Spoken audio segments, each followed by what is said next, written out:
I hope all of you are hearing me. Yes, Professor. Good, thank you.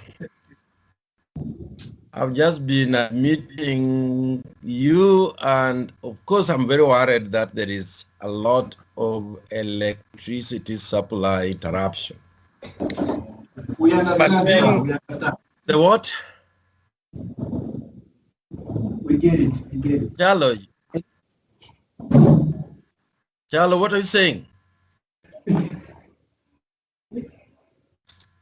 We can hear you. We can hear you, Professor. Okay. We just worried about the power interruption, but being a third world, I should not worry so much. I should not expect anything better than this kind of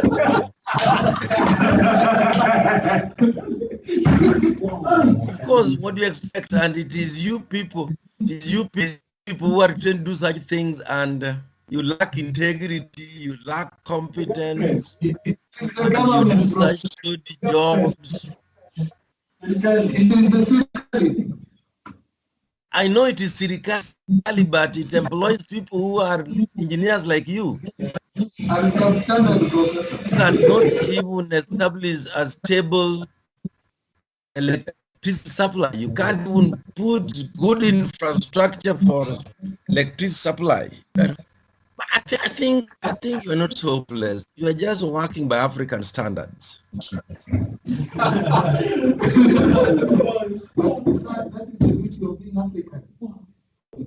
Yes, okay. I think many of you are now in class. I was still waiting for most of you to join. And I think many of you have joined, or the ones who have joined form a quorum. The rest will join and find us in course.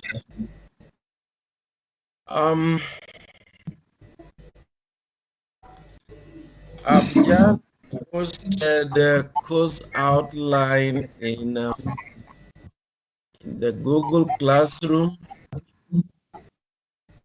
So if you have access to Google Classroom, you should be able to access the course outline.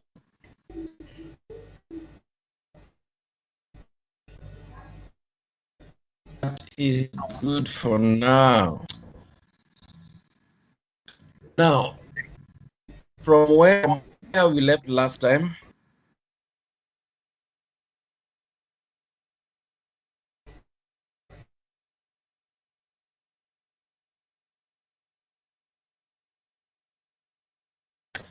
okay.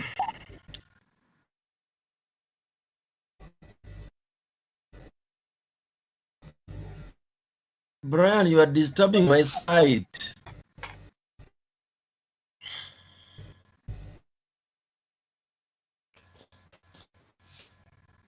If my memory serves me right, I think I was about to embark on explaining soundness as a concept when I think one of you asked a question, and the little time left had to be taken up by responding to that question. But soundness is a concept that applies to deductive argument, just like validity. Soundness does not apply to an inductive argument. As a concept, soundness describes both the form and the content of a deductive argument. Soundness describes both the form and the content of a deductive argument, which means it is concerned with the actual truth values of the claims or propositions used in an argument, in reasoning, as well as it is concerned with how those propositions are related or connected. Remember, I explained earlier that when you are evaluating or constructing argument and you are concerned with the correct argument or correct reasoning, you must take into consideration both the form and the content. And therefore, a concept soundness takes in consideration those two aspects. Therefore, it also means that apart from categorizing a deductive argument either as valid or invalid, we can further categorize a deductive argument as either being either sound or unsound. So when is a deductive argument sound? A deductive argument is sound when it is valid in form and all its premises are actually true. A deductive argument is sound when it is valid and all its premises are actually true. So at this level, when we are dealing with soundness, we are not concerned with assuming that they were true. We are now actually determining, are they actually true?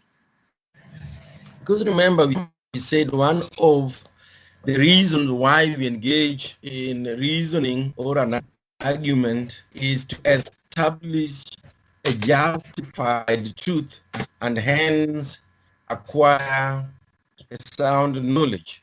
So we can't attain that if we are not concerned with the actual truth value of the claims we employ in the process of reasoning.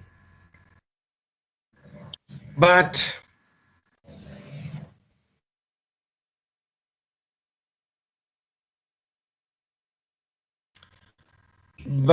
a deductive argument is unsound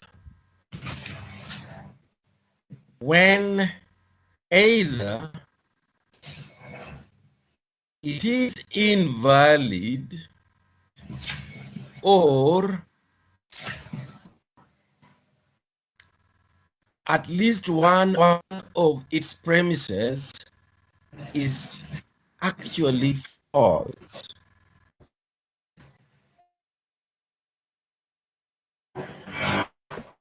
No, Rofina, you should be muting your system, your mic.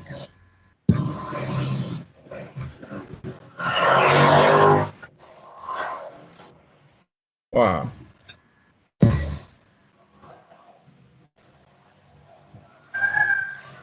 Jesus making a bicycle.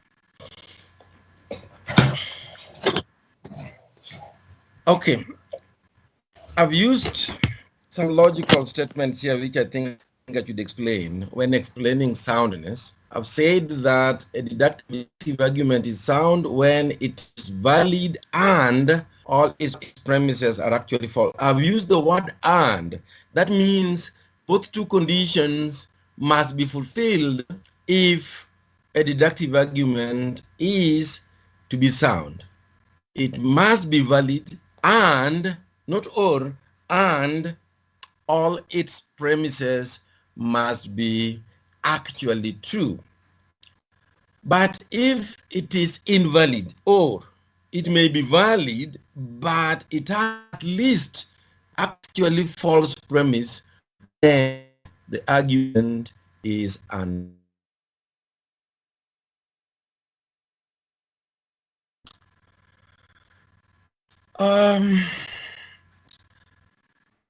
In my small book, since some of you are a bit cheeky, but they are not chicks,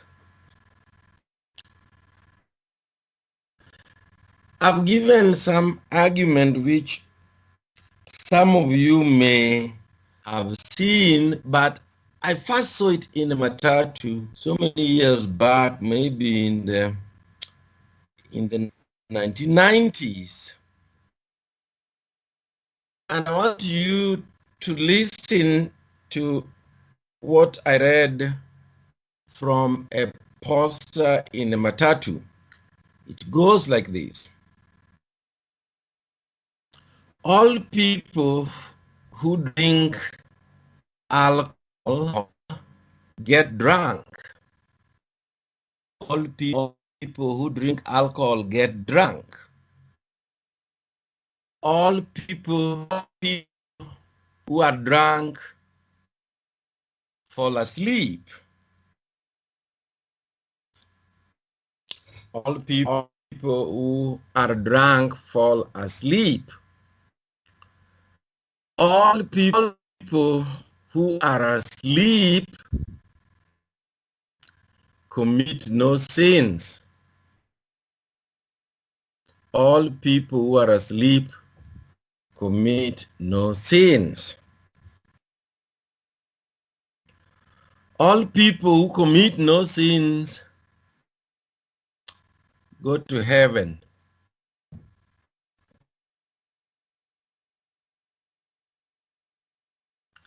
Therefore, people who drink alcohol go to heaven. Thank you, sir. Thank you. Thank you, sir. Thank you so much. Thank you, sir.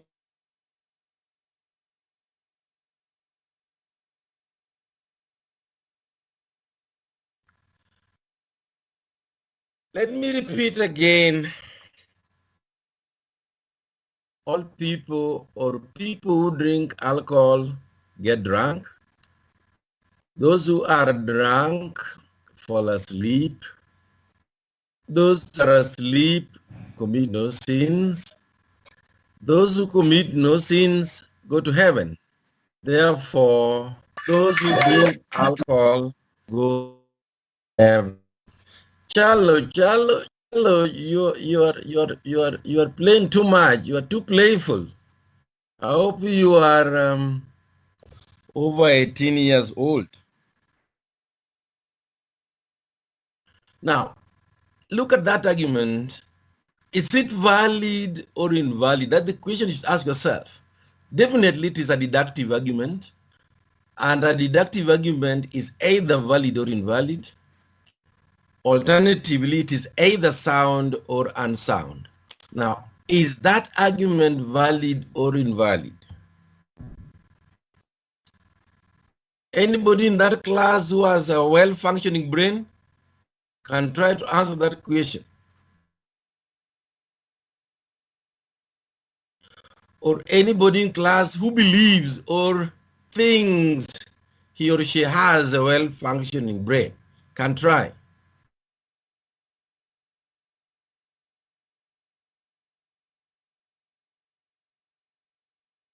They may be asleep. Being Africans, Thomas Jefferson, the third president of USA, once wrote that all black people lack the rational or reflective faculty, and all animals that lack reflective faculty tend to fall asleep when their body is not engaged. Okay, that argument is valid. It is valid in the sense that if all those premises were true, and I think how many premises are there? Those who drink alcohol get drunk. Those who are drunk fall asleep. Those who are asleep commit no sins. Those who commit no sins go to heaven. So we have, that argument has four premises, and the conclusion, therefore, those who drink alcohol go to heaven. Definitely, if the four premises are true, if they were true, then that conclusion must be true. And therefore, the way those premises are connected or linked is such that if all of them were true, then that conclusion must be true. And therefore, that argument is valid. But is the argument sound or unsound? Of course, it's valid, but some of the premises are not actually true. Some of the premises are not actually true. Remember, when we are talking about validity, we are only working with a hypothetical truth. We are assuming that they are true. We are not actual truth. And therefore, if we consider the actual truth value of those premises, then you will discover that the first premise is false, actually false. It is not true that when a person drinks alcohol, the person must be drunk. It will depend on the amount of alcohol one drinks. So it is also not true, it is false to claim that drink alcohol, fall asleep. That definitely is false. You have seen quite a number of people who have drunk alcohol. Some of them include some of you, and sometimes you get drunk, but you're not asleep. Actually, sometimes you become a nuisance when you're drunk because you are not asleep until other people pray that you get a blackout so that they can have a glimpse of peace or peaceful moment. So the second premise is also not true. The third premise, those who are asleep commit no sins. Well, that seems to be true. In my opinion, that is true, because I can't imagine how any human being can commit any sin while asleep. Well, I'm not thinking of those abnormal cases of, I'm told some people sleepwalk and do other things while asleep. I'm not talking about those ones, because they are sick, of course. And if you are sick, you must be exempted from any legal or moral responsibility. And therefore, I don't think when our merciful God and loving God would hold anybody responsible for committing what may have been a sin while asleep. So the third premise is true, that those who are asleep commit no sins. The fourth premise, those who commit no sins go to heaven. Well, from religious point of view, that premise is also true. But again, you must also look at those premises. It is not like we are drunk all the time. So whenever we are drunk, we are asleep, or whenever we drink alcohol, we get drunk. It is not true that whenever we drink alcohol, we get drunk. But even if we get drunk, so we still commit sins in our wakeful, non-drunken. So not committing a sin when drunk or asleep does not exempt somebody from being destined for hell, depending on the amount of sin one may have committed while not drunk or not asleep. So that is an example of an argument which is unsound, not because it is invalid, because it is valid, but because it has some false premises. A deductive argument can also be unsound, not because it has false premises. It might have all true premises, but still, if it is not invalid, the argument will be unsound.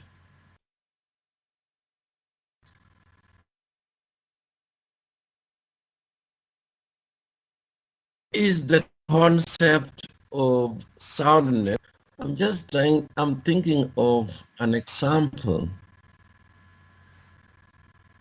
Yes.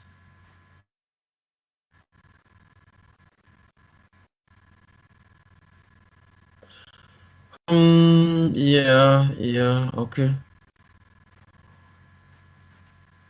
All human beings are rational.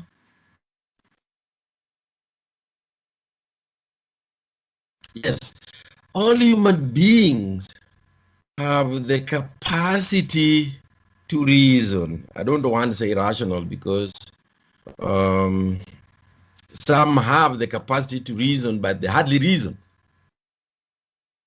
Uh, some may have the capacity, but they have not reached a stage, an age, or they don't have the condition where they can exercise or execute that capacity. So all human beings have the capacity to reason. All Africans have the capacity to reason. Therefore, all Africans are beings. All Africans, all human beings have the capacity to reason. All Africans have the capacity to reason.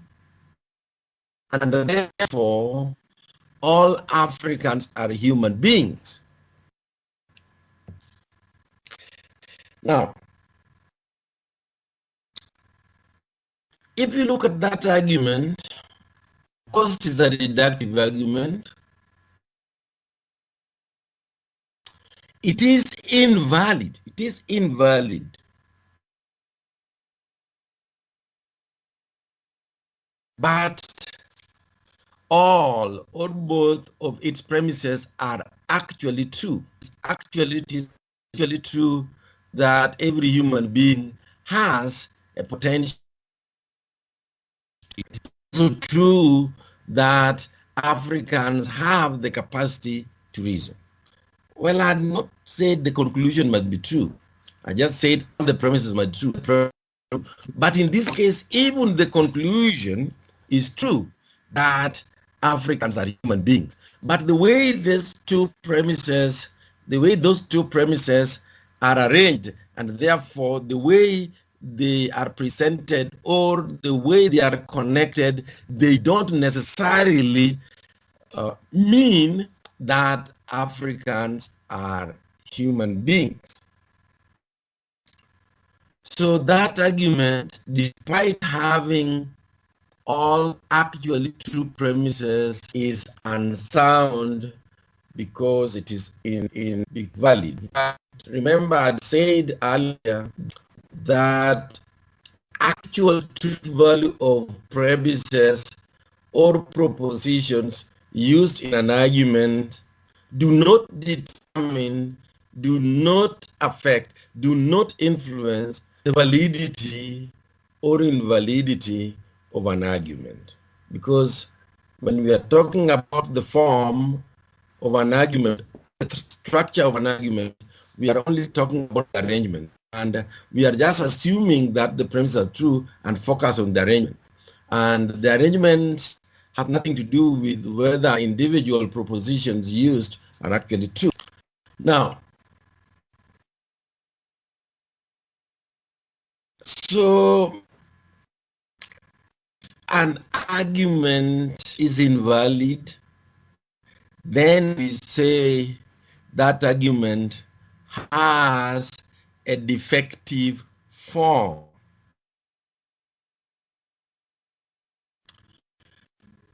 And if an argument has actually any false premise, a premise which is false, then we say that argument has a factual or is factually defective or has committed a factual mistake. So remember, defective form or a logical error, a defective form or a logical error, as well as remember, factual mistake or factual error. So we don't expect any group to have defective form, defective arrangement, improper arrangements of premises, and we also don't expect any reasoning to have premises which are actually false. But remember from my introduction, as human beings, sometimes we inadvertently make assertions which are not true. That means we make errors in our judgments of reality and facts, and therefore commit factual mistake, making claims which are erroneous. That is quite human. Of course, I know there are some human beings that deliberately mislead, use false claims that they are false, simply to mislead or convince people to accept their position by fraudulently presenting to such people and hoping that such people are not intelligent enough to discover that they are being misled or deceived. And in a number of cases, they get away with it.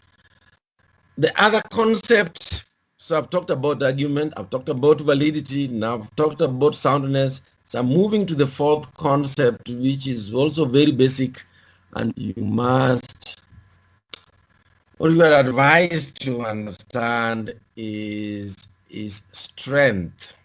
Strength.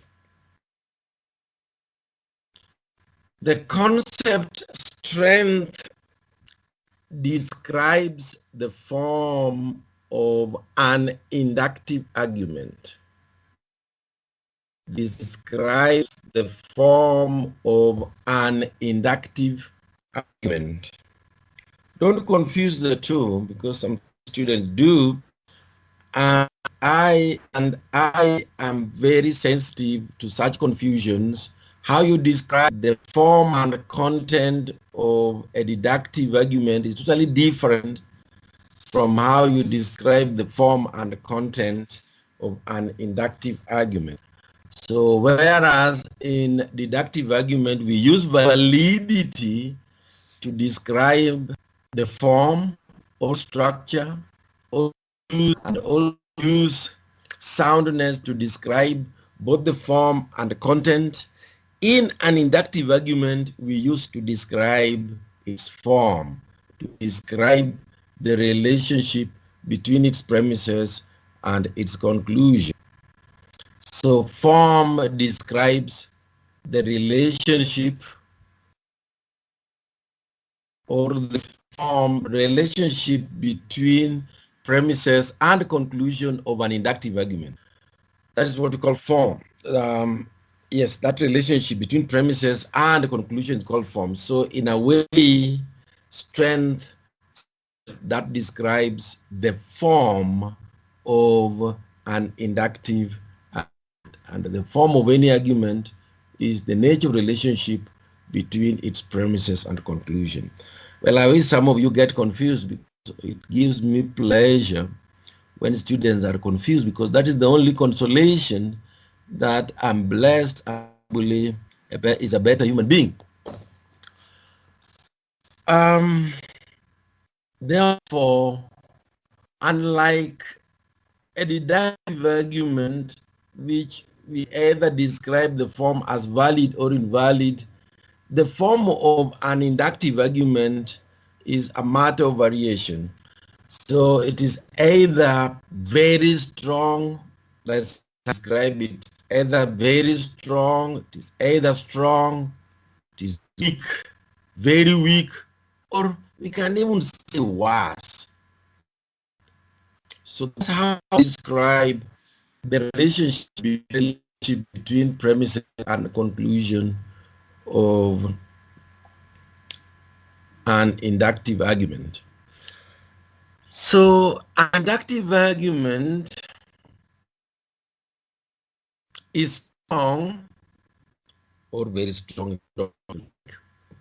When a relationship premises and conclusion is such that if its premises were true, then there is a high probability that its conclusion is true. If its premises were true, then there is a high probability that its conclusion is true. In other words, the truth of the premises of a strong inductive argument offers high probability, offers good strength of supporting the conclusion. But a weak inductive argument is such that the relationship between its premises and conclusion, or it is an inductive argument where the relationship between its premises and conclusion such that the truth of its premises offers least or no probable support to the truth of the conclusion.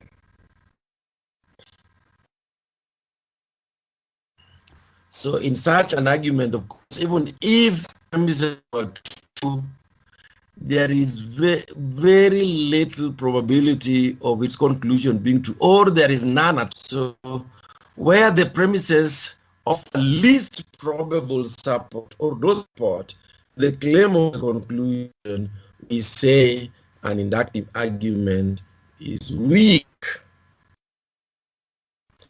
So it will depend on the inductive strength and how the truth of the premises, the degree to which the truth of the premises offer a justification for the truth of the conclusion. Now, that is in terms of strength. So for an inductive argument, it is either strong, it is either weak, it is either very weak or very strong or even worse. The last concept again, and I think it is the last concept, is cogency. Cogency. C-O-C-N, no, C-O-G, C-O-G, E-N-C-Y. C-O-G-E-N-C-Y.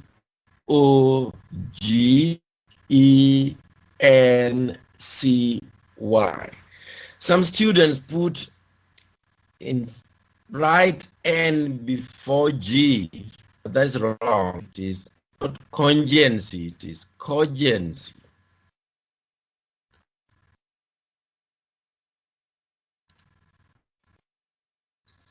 So cogency is a concept that describes both the form and content of an inductive argument. You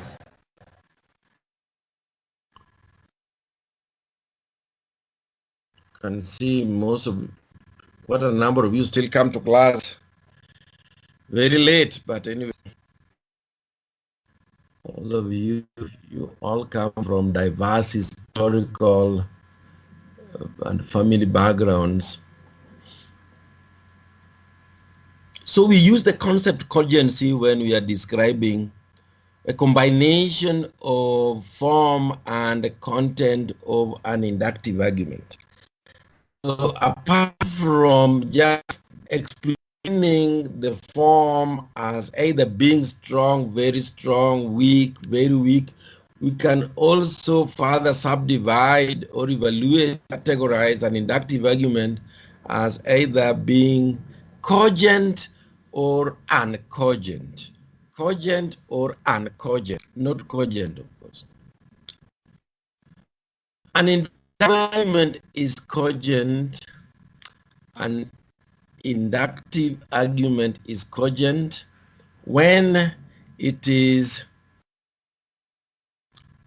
strong or very strong in form and all its premises are actually true.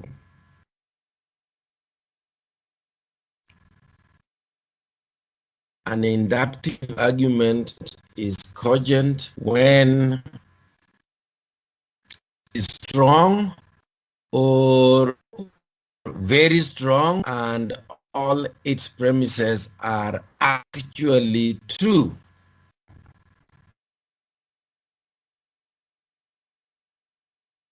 However, an inductive argument is uncogent. An inductive argument is uncogent when either it is weak, very weak in form, it is weak or very weak in form, or has at least a false premise.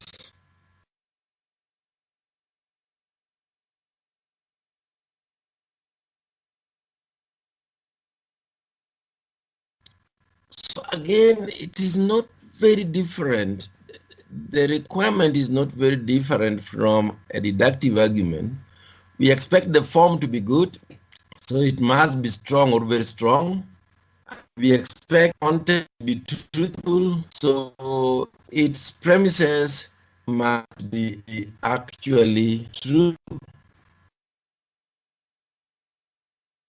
Now, take for example, maybe just look at an example.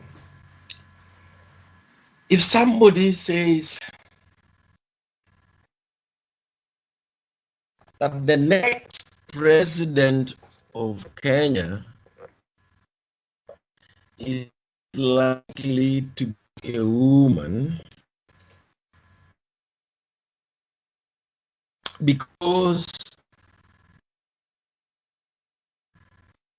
since Kenya became independent 90 years ago, I don't know what the truth is. I'm not very good at history. Since it came in 90 years ago, since Kenya has had presidents, and 7 of the 10 presidents were women.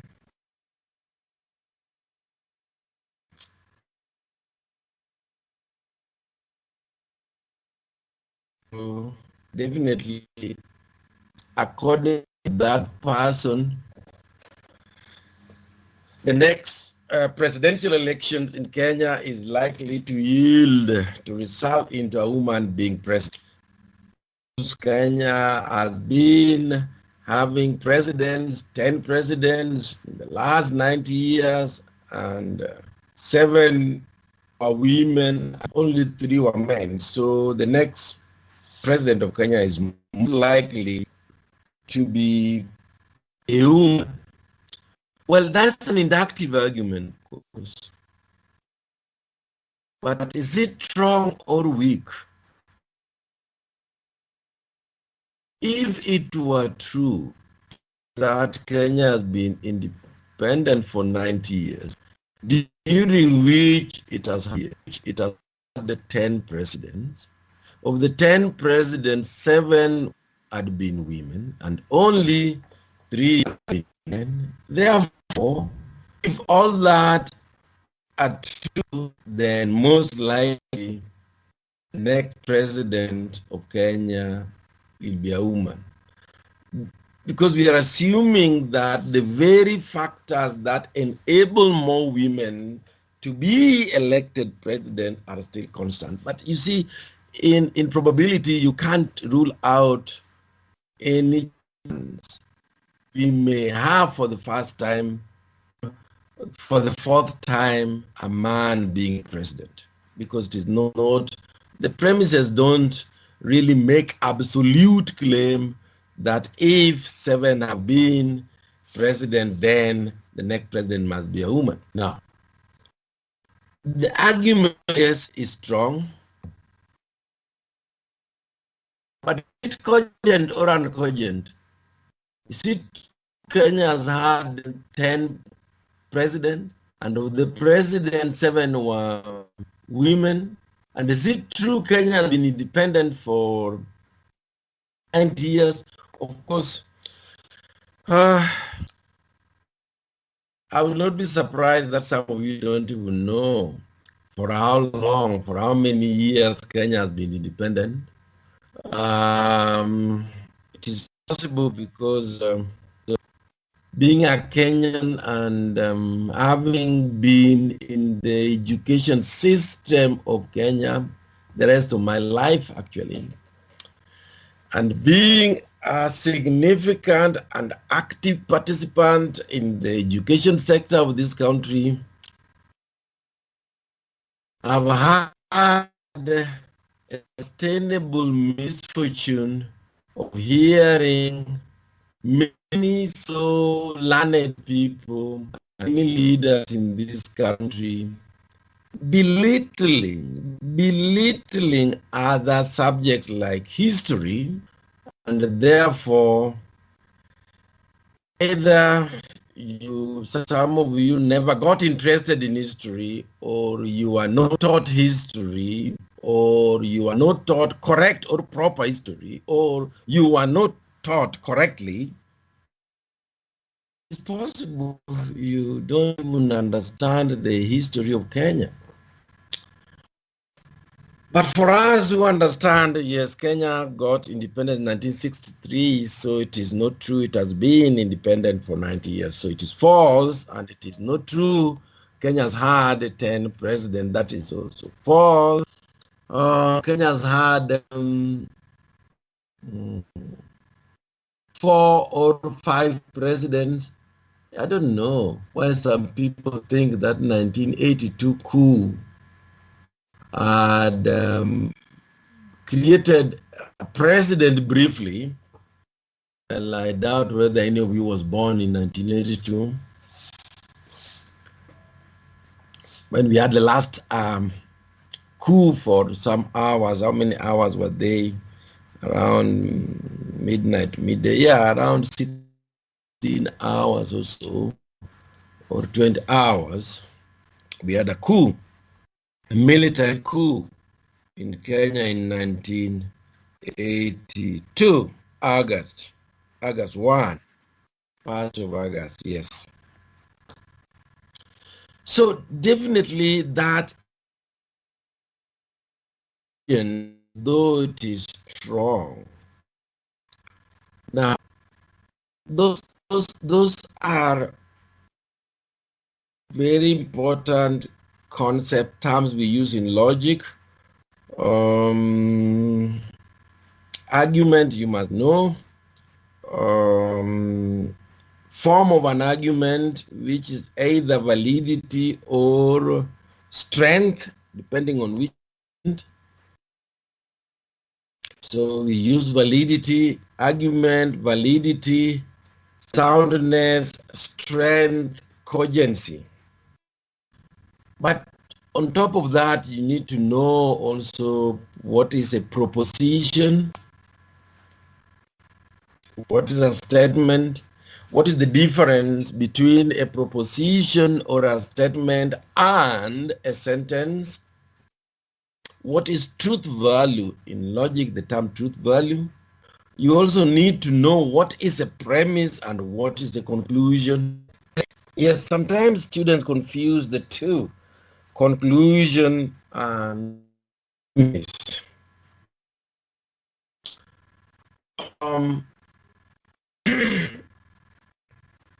A premise or conclusion is necessarily a proposition. So in other words, every premise or every conclusion why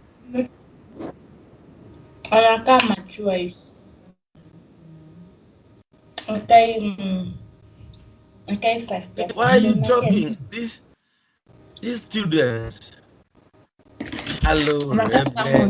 What's wrong with you? Are you losing your heads? I'm trying to disrupt sacred class. Rebecca, what's your problem with jealous? Microphone yangu ilikuwa muted but sikuwa nimejoin. Are those chokoras in my class?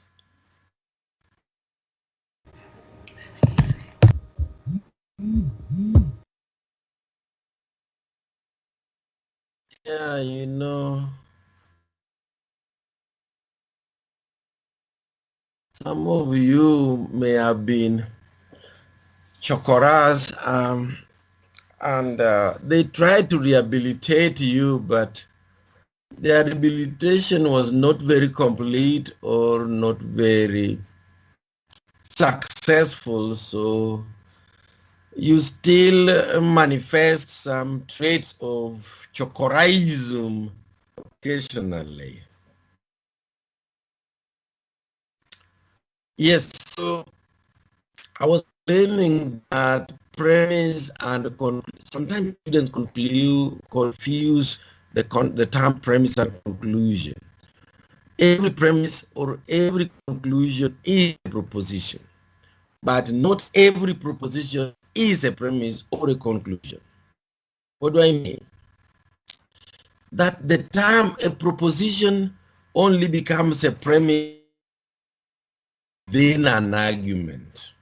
It is only within an argument when a proposition either is referred to as a premise or as a conclusion, depending on the role that proposition performs within an argument.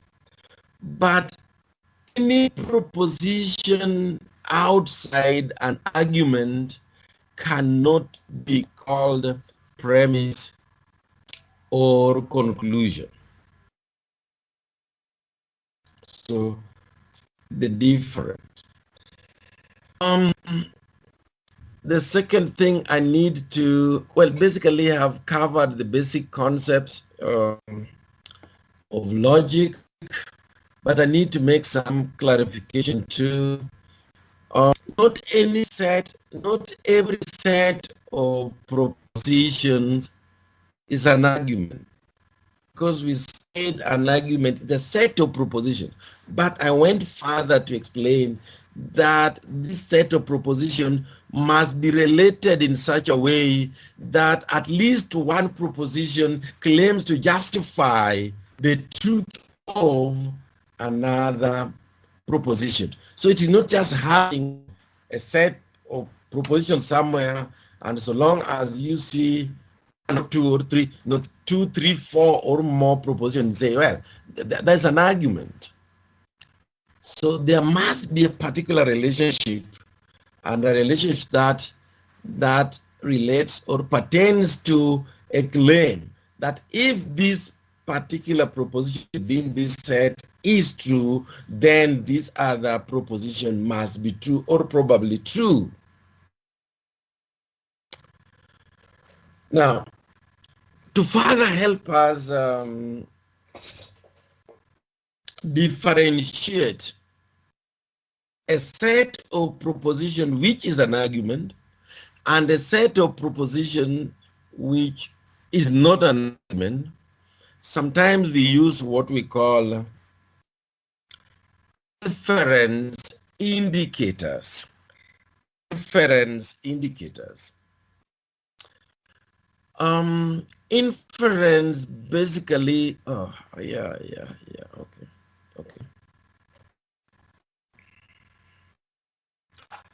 Yes, inference basically refers to a particular, a kind of relationship between propositions or claims or reality in such a way that one meaning or one truth is implied by another truth. So that means we can infer, we can derive, we can draw a certain conclusion, a certain truth from other given propositions or truths. So it is that relationship where we can make inference or drawing certain claim from another really defines whether a set of propositions is an argument or not. So we look for that kind of relationship through or by looking at what we call inference indicators. Inference indicators are of types because we have realized or we have explained that there are only two types of roles in an argument. That is a role of justifying the claim of the truth of another proposition, or the role of being inferred from the truth of other propositions. So when we are talking about inference indicators, we are either talking of indicators or conclusion indicators. Those are the two types of inference indicators, either it is premise indicators or conclusion indicators. That is very important. Well, you can have both in an argument, or you can have only one type in an argument. But logically, when you talk of a premise, there must be a conclusion overtly or explicitly expressed or implicitly expressed. So if we have a conclusion, there must be a premise which is stated or not, because it is a conclusion of what, or a conclusion from where. So a conclusion must be a conclusion of something or from somewhere. So whenever we have a conclusion, there must be an overt or implicit or implied premises somewhere. So we can't have a premise somewhere and no conclusion at all. And we can't have a conclusion without premises. So if you can identify a conclusion, then definitely there are premises and the set is an argument. Or if you can identify premises, then definitely there are some conclusion somewhere and the set is an argument. Well, I have to take my water because it looks like I'm getting old and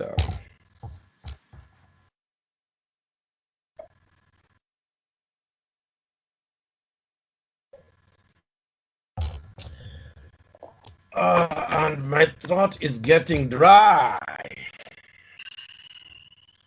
Now, let's start with premise indicators. Premise indicators are words or phrases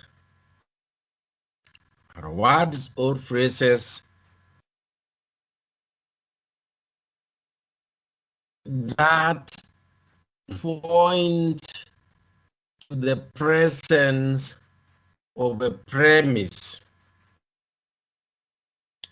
So whenever they are prefixed, whenever we use them against certain propositions, then they indicate to us that those propositions are premises.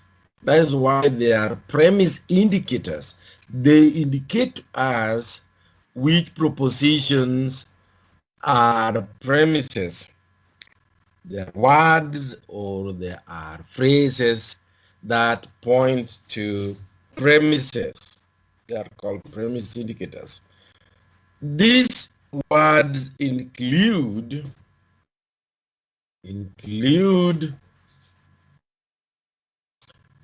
because,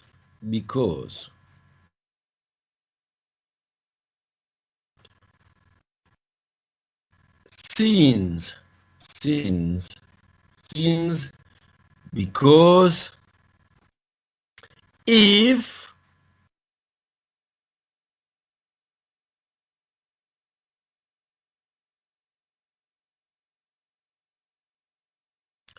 given that,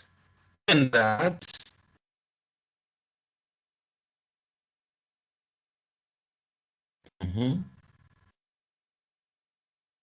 given that, the reason being, or the reason is,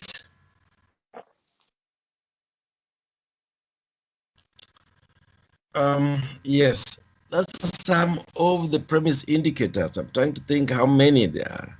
There are quite a number, but if is one of them, since is another one, because is another one,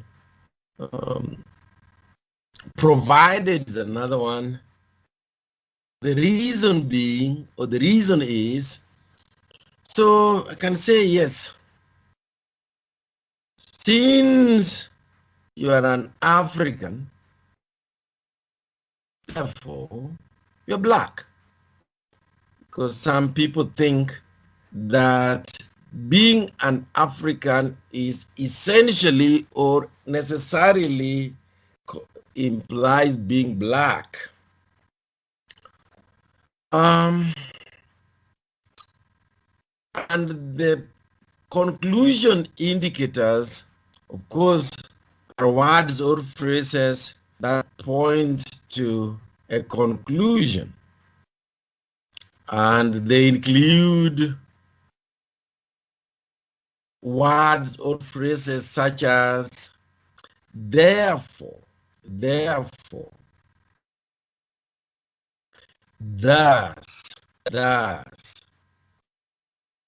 hence, so, then,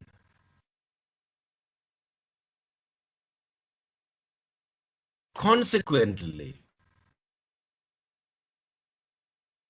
We can conclude that.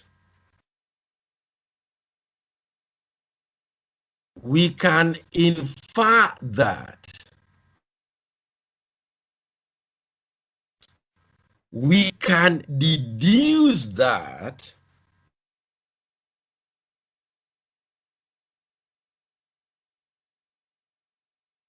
Yes, and many others. So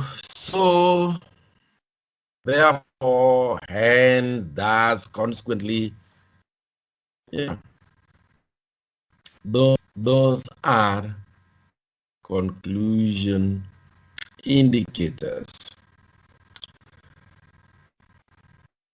Let me conclude, summarize those basic concepts in logic by introducing what we call two kinds of errors or mistakes that can be committed in an argument. Now, that's basically summary. I'm not saying anything new.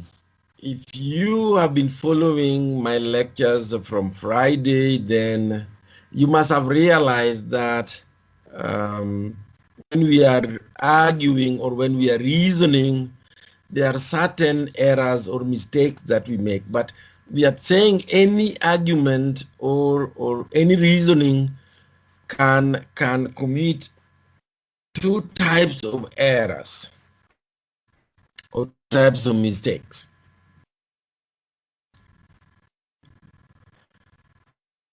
These mistakes, definitely, we should avoid them. We should avoid these mistakes because whenever any of them is committed in the process of reasoning or in an argument, then the argument or reasoning becomes bad or incorrect, and therefore fails to achieve its very goal why we engage in reasoning or in an argument.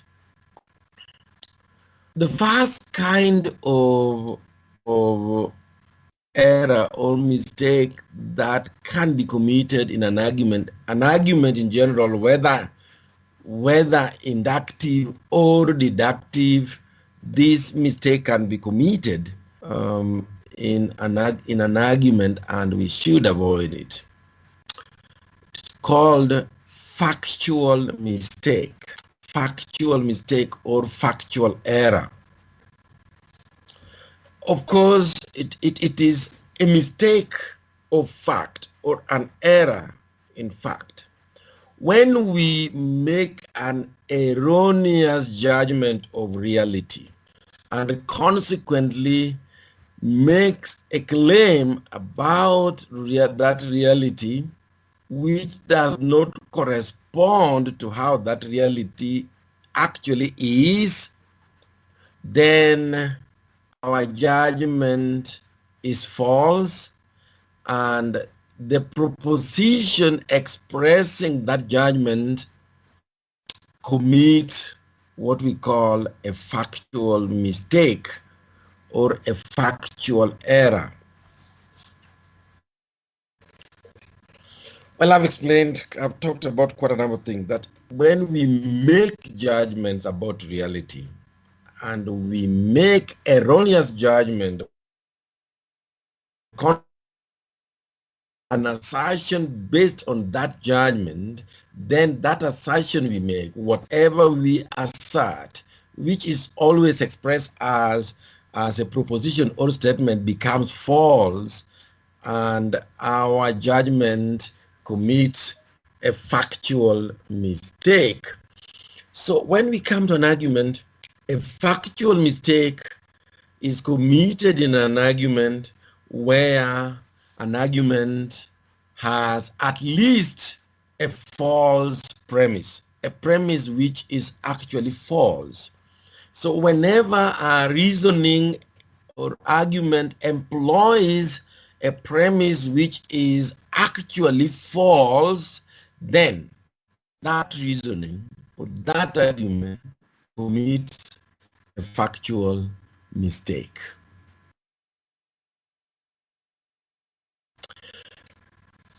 Of course, in other words, it could be an argument which is based on an erroneous fact, which is based on what is not a fact, and therefore any conclusion we derive, we infer, we make from that erroneous judgment must in itself be erroneous, therefore unacceptable. So any conclusion in reasoning or in an argument based on a false claim, based on a false premise, the conclusion becomes false and therefore unacceptable. So when you are reasoning, of course, and if you want to reason well, or if you want to check whether other people's reasonings or arguments are good, you need to check on the facts of the premises they use. Are they necessarily true? Are they factually correct? Well, it is easy, as I said earlier, it is easy, but sometimes not so obvious, know whether certain propositions are false or true. Particularly, propositions are about empirical reality, which we can easily verify through empirical means. then it becomes easy. But if the premises used in an argument are about realities which are not empirical, and therefore becomes very difficult to verify, then there is a big challenge. And you see, we have realized that human brain, and therefore human mind, is capable of generating its own realities which have no correspondence with the reality outside our minds. You can just imagine that something exists or can exist, but at that time you're imagining it, such a thing does not exist anywhere except in your mind. In metaphysics, higher metaphysics, we refer to such realities fabricated, generated exclusively in our minds as beings of the mind. This Mangi Matthew Ojaro is such an expansionist and evasive character that it wants to display its hopeless screen all over my screen. But anyway, you are new in life and you are new in the world. Your life is still full of exploration. Of course, when you get to almost where I am, many of you will be either dead or willing to die if you never created a good goal for your life, or if you don't have a very positive attitude towards life, you will feel very tired. And there are some things you would not even be interested in exploring because at that time you have already established your habits and your interest. There are certain things, some claims we make which are so difficult.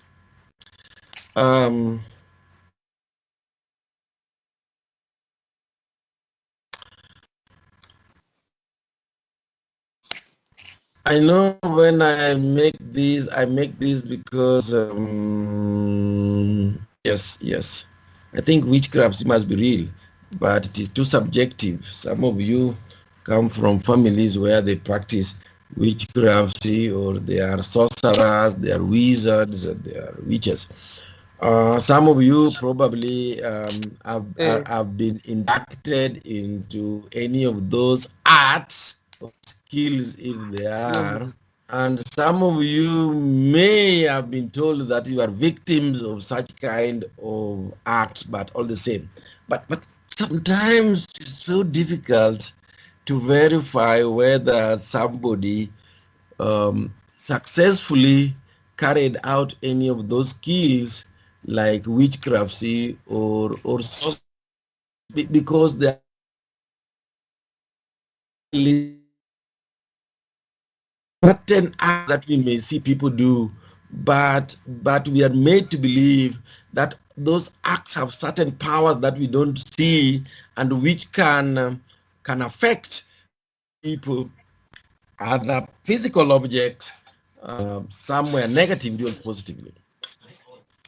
So sometimes it's very difficult to prove that witchcraft or somebody is a witch or a wizard. And of course, I've been seeing I've been seeing and hearing quite a number of people accusing others of witchcraft, of course, and the rest. Others also claiming that they have been bewitched.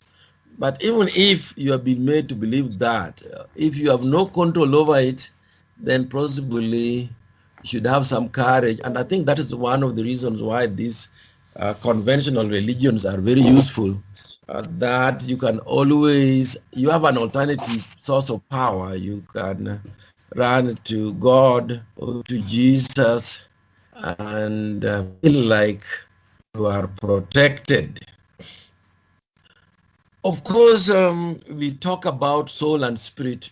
Well, those are not things you can never verify whether there's a soul or a spirit. So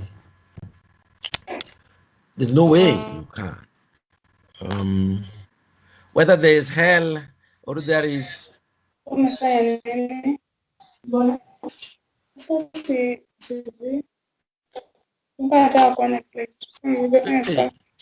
but disturbing my class, delinquent.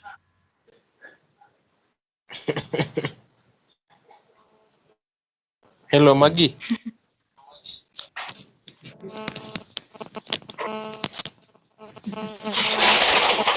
I wish your parents know that you are this hopeless in my class. But anyway, you only do such things to people like us who are not related to you, and you are also lucky because the technology gives you some sense of security that since you are physically away, you can do. Can you stop disrupting my class?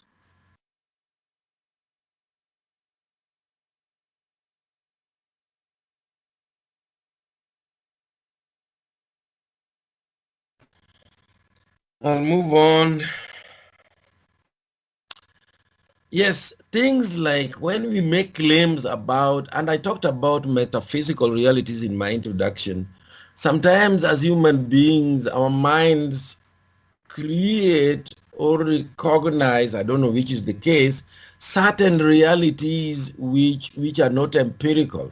And they tend to be highly subjective in that they are individual, and it is almost impossible to share such kind of experiences. So even if we talk of things like hell, heaven, God, Satan, angels, those are highly subjective, and when whatever claim we make about them cannot be easily or cannot be verified true or false. That's what I enjoy most when I see. I learned very late because I learned very late that you have certain slogans in Christian religions. Um, I attended, I think, a certain gathering, and hear them say that, oh, God is good all the times. Others say all the times, God is good, and that is his nature. Well, I got interested. What are these people chanting? Then, well, as a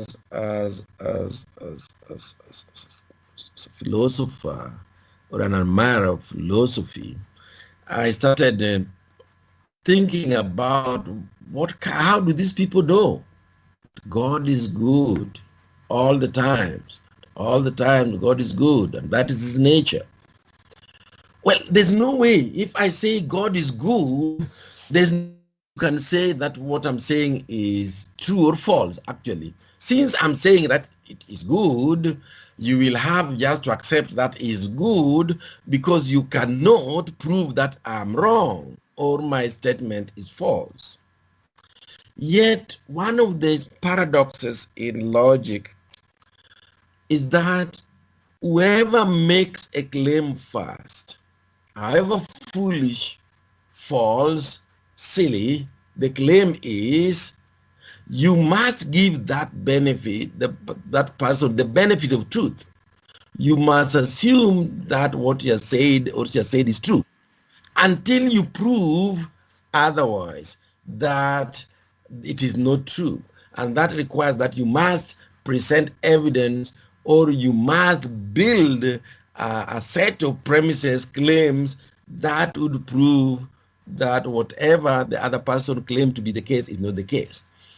In a case where we are making statements about things which are not empirical, it becomes very difficult to build a parallel and contrary argument to prove that it is false. It is also possible if I say God is bad, again, there's no way you will prove the statement is false. It's not easy to devise a criterion of proving that. Now, these propositions, the propositions which can be judged true from a perspective and may not be proved otherwise, we call them in logic vacuous propositions or vacuous statements. So they will be true depending on who utters them. Now, so that is, I was explaining about factual mistakes. So as much as it is easy to explain factual mistakes, in reality, there are quite a number of difficulties depending on what type of realities we are involved in our analysis, in our judgments. So if you're talking about judgments, realities which are not empirical, then it can also be very difficult to determine whether a given premise is true or false. The second type of mistake that can be committed in an argument is called a logical mistake. A logical mistake. A logical mistake. This is a mistake that relates to the form or structure of an argument or reasoning. And more specifically, it relates to the nature of the relationship between premises and conclusion of an argument. Simply put, it happens when a given set of premises or given premises fail to justify conclusively or by a greater degree of probability the truth of the conclusion. So if we have an argument where the premises, even if we accept them, they either do not justify the claim or the truth of the conclusion, or they don't offer reasonable probability to the claim of the conclusion, then we say an argument has committed a logical mistake. This is important because oftentimes I hear people use the word logical. It's not logical. You are not being logical. Can you be logical? And in a simple language, what such statement mean or amount to is that there is lack of consistency or lack of coherence in the claims that one is making. So you may listen to somebody talk and he seems to be making conflicting claims or presentation or opinions, and then you say, no, you are not being logical. In other words, you are not being consistent. You are not being coherent. Now, in an argument or reasoning, this happens when the claims expressed by the premises are not cohering with the claim of the conclusion. In other words, there is lack of consistency or lack of coherence between the meaning of the premises taken collectively and the conclusion which is purported to be inferred from those premises. Then we say there is a logical mistake. Or alternative, we can say there is a mistake or a defective form. Now, this logical mistake is technically referred to in logic as a fallacy. A fallacy. Fallacy.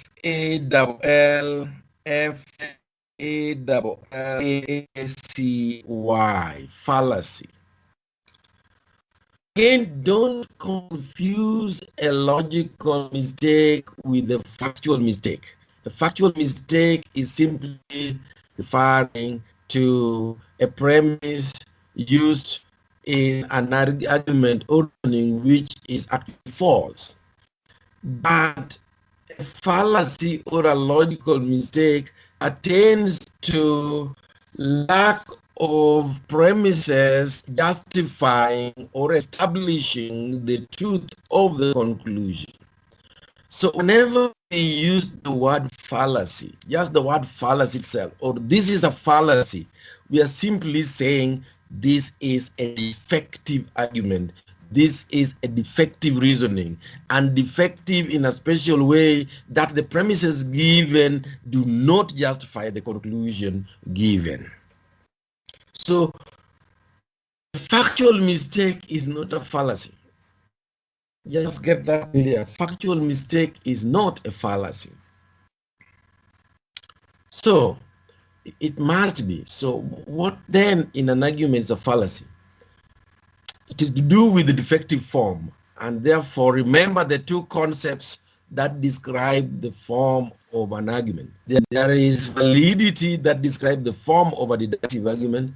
There is strength that describes the form of an inductive argument, and therefore fallacy relates to validity or strength of an argument, and therefore a deductive argument that is valid, deductive argument that is invalid,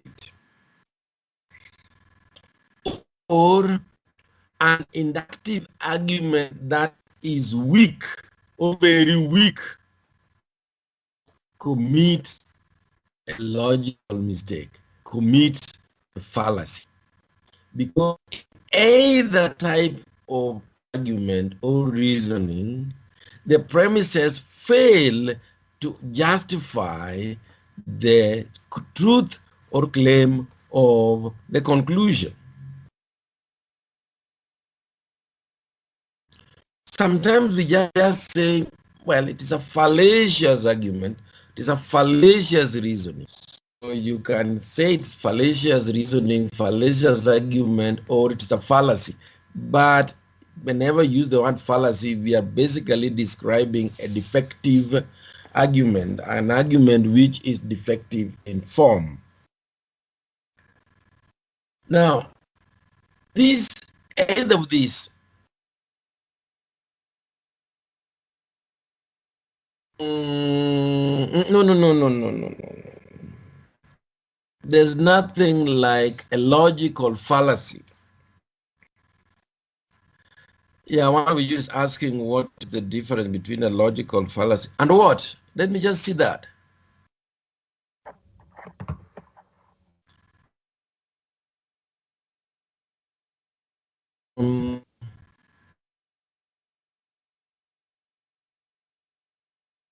Okay. Oh, sorry. I need to.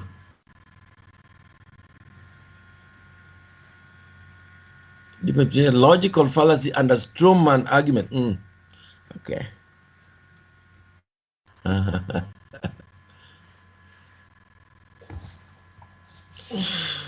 Okay.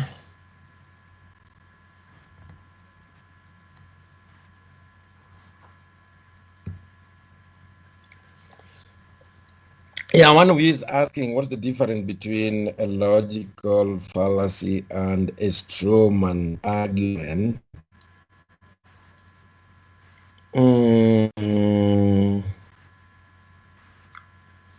First of all, there's not a logical fallacy. You don't use both. You either use logical mistake or logical error, or you use fallacy. But you don't use a logical fallacy because that is a repetition. So that's that. Then two, a strawman's argument or a strawman fallacy is a particular kind of fallacy. But you need to understand what fallacy first for you to be able to detect what is logic, what is logic in a straw man's argument or fallacy. But for those who don't know what I'm explaining, one of you just asked that, what's the difference between a logical fallacy and a straw man's fallacy or argument? Well, we will look at, before I hand over my class to my other colleague, I will try to look at possibly this week or next week. I don't think I intend to go beyond next week. We look at those fallacies. Yes, there are two types of fallacies. One type is called formal fallacies, and others are called the other category is called informal fallacies. The formal fallacies are basically related to established structure of valid arguments. There are certain forms of reasoning, there are certain forms we have established, and we have agreed on that if you take this part and then it might this reasoning is correct, and reason that form kind but does not follow that prescribed form or relationship with committing what we call a formal fallacies. Fallacies are just detected, they are deviations from established forms of valid reasoning, established forms of valid reasoning or of good reasoning. Those are formal. They are a deviation, reasoning argument that do not conform to established forms of good reasoning. Informal fallacies are a bit tricky because they don't emanate from a violation of established forms of correct reasoning. But there's a bit subtle. They basically emanate from inaccurate, mischievous use of words or statements. So sometimes use words vaguely or ambiguous, which means you use a word but the meaning is not clear from the way you use that word, or you use a word which does not have any known meaning, like vague. Vague refers to a word or a statement or a phrase which does not have any distinct particular meaning. It's called vague. But if you use ambiguity, Paul Gary, what are you presenting? Paul Gary Barare, please. You regain sanity. You seem to be losing it. Paul Gabi Barare, please don't interfere with my eyesight.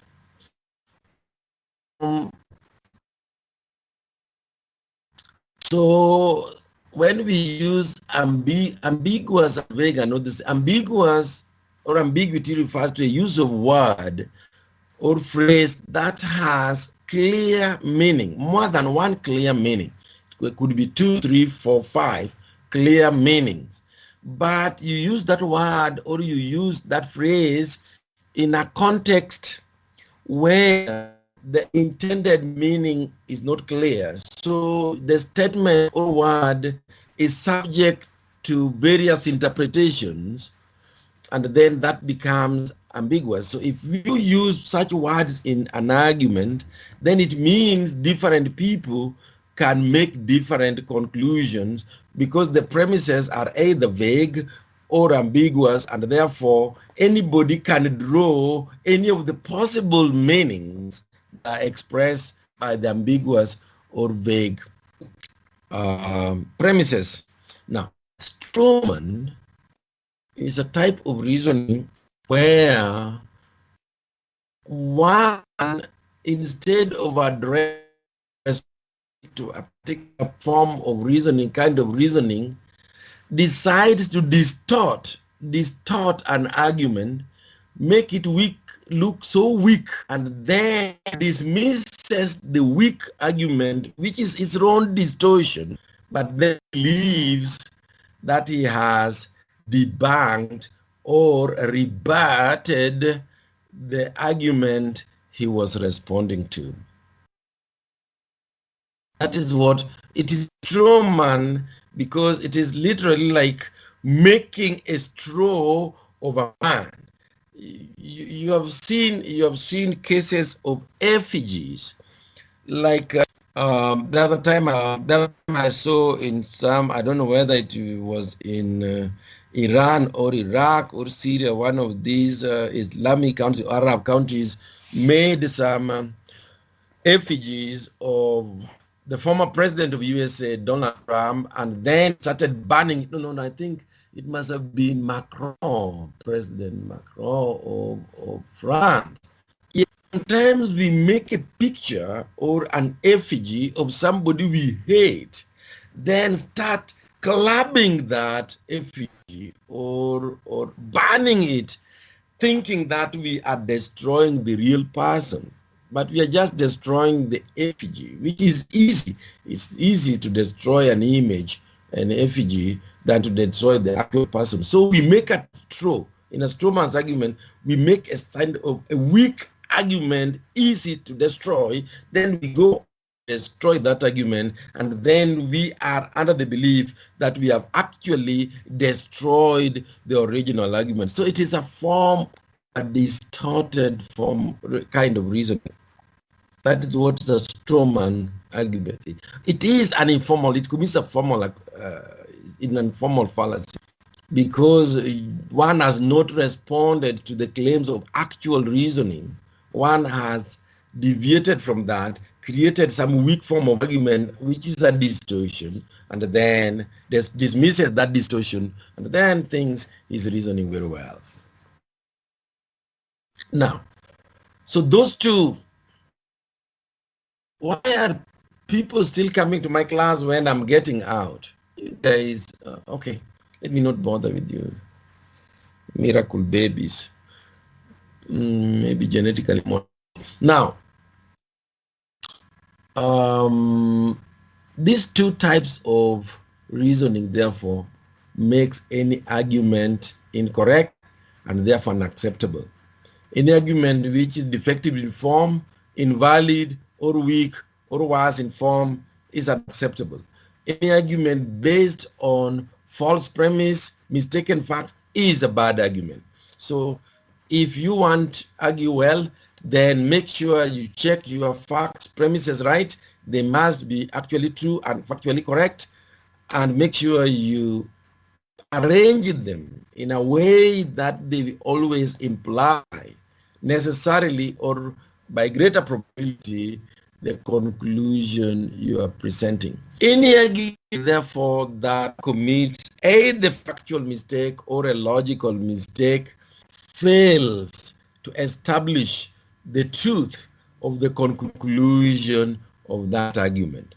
Any argument that commits factual mistake or a logical mistake or a fallacy in that sense fails to establish, therefore justify the claim of the conclusion, and therefore the conclusion of such an argument cannot be accepted. And that is why we must avoid it.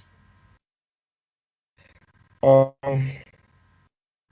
want to stop there unless any of you has a question.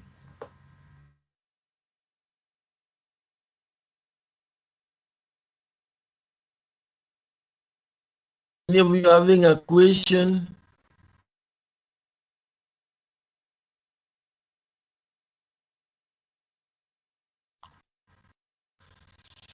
Okay. No question, no banging question, then thank you very much for attending. Disrupt one you for disrupting my class because it is good. I know we are not in a perfect world. So we meet on Friday. Have a nice afternoon. Goodbye.